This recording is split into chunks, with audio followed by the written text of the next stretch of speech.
Bună, fetelor! De obicei, comanda mea ajunge la sediu în Arad, dar de data asta a ajuns prin curier acasă, da? Bun.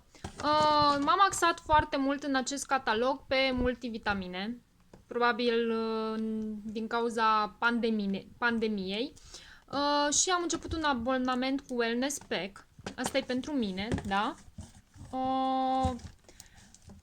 Până acum, timp de 3 cataloage am avut pentru soțul meu pachetul, da? Wellness Pack-ul pentru bărbați. Așa. Taxa de transport am înlocuit-o cu această apă de colonie, adică n-am plătit nimic la transport, deși acum este doar 5 lei. Pentru băiețelul meu am comandat o pastă de dinți.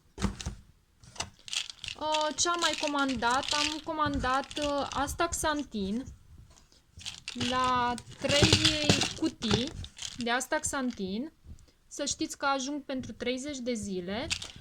A 4 au primit gratuit. Dacă împărțiți suma la 4 bucăți, să zic așa, vă iese cam 1 leu pe zi.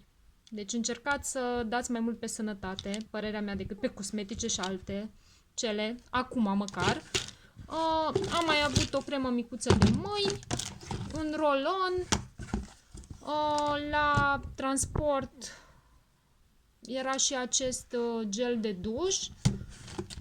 Mi-am mai luat un lipstick și un săpunel. Deci cam asta a fost comanda mea. De această dată m-am axat foarte mult pe sănătate.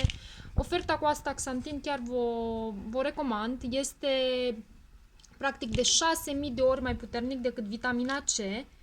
Și acum mă repet, dar este momentul să dăm mult pe sănătate. La revedere!